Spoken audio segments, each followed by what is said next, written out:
let's go. Come on. Come in a little closer. All right. What question do you have for me now? Why do you think they're trying to eliminate the president? Now, the sad aspect of this, of course, we know it is essentially, you might as well say, that it's the elites pitting one side against the other, where you polarize one side, you demoralize another side. And in the end, it's all about divide and conquer. Right?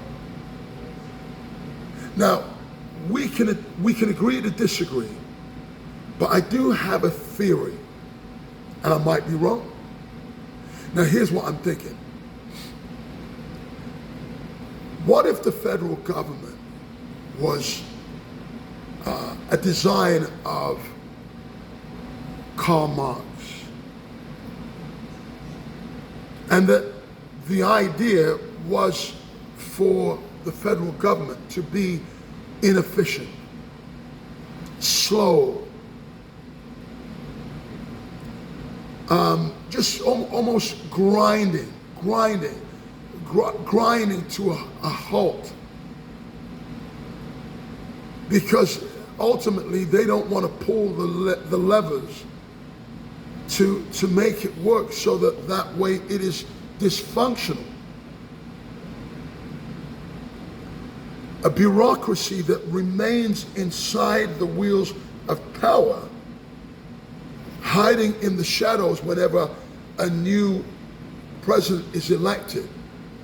And when the new guy comes in, who has ideas of grandeur, has business acumen, and has a policy to somehow change the government into a fully functional, finely tuned machine.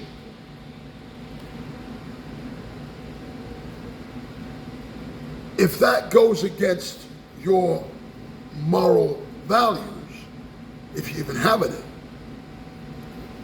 then why would you want to bring in a guy that is not only coming in to try to attempt to have federal government run more smoothly? And then he's talking about lowering taxes. Then he's talking about bringing back jobs in abundance. And businesses that were shipped overseas, he now is giving them an ultimatum for them to come back into the country. With all of those things said, I mean, and the rambunctious nature of this individual, I really don't think this guy stands a chance, no matter what he does. It doesn't matter whether one side sees him as being,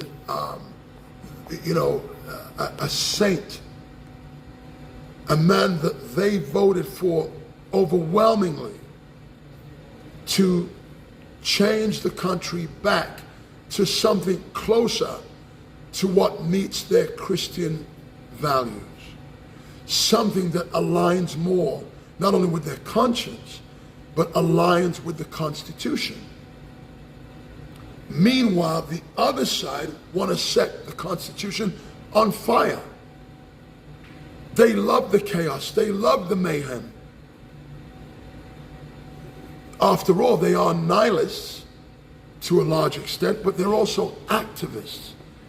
And you may as well say somewhat they are renegades, rebels.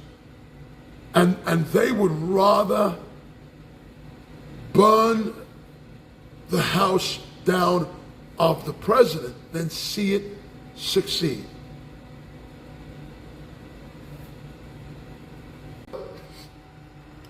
Let's talk about Trump for a minute. And here's the conundrum. You had a guy back in the, actually, first time I heard about him as a young boy was in the late 70s. And if I even begin to tell you how that came about, it would blow your mind.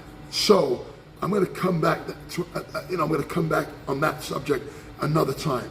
But for now, let me try and cut to the chase. This guy, throughout the 70s, 80s, 90s, and throughout the early 2000s, was a rambunctious businessman, a risk taker, and if I'm not mistaken, originally he was a Democrat. And these people used to invite him on their shows, talk shows, late night shows, all that stuff.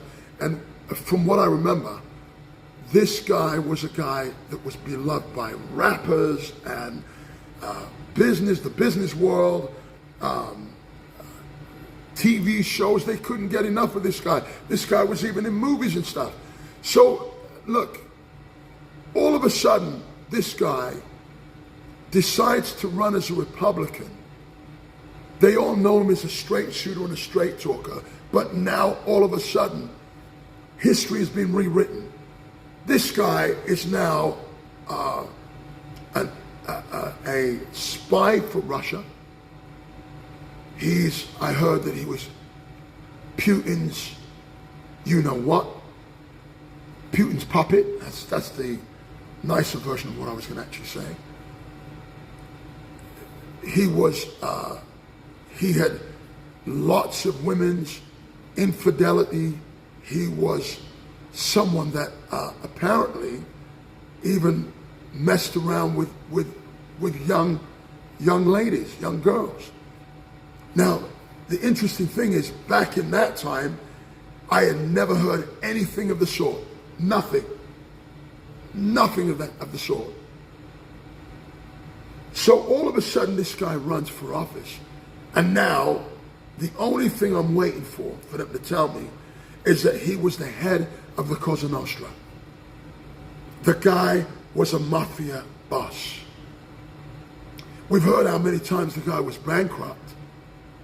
And the hatred, the spilling over of hatred, overwhelmingly, is just like, dude, it's like, it's nauseating in one sense, but in another sense, it's like the complete assassination of the man's reputation. So not only are they trying to assassinate his reputation, they're also trying to assassinate the man.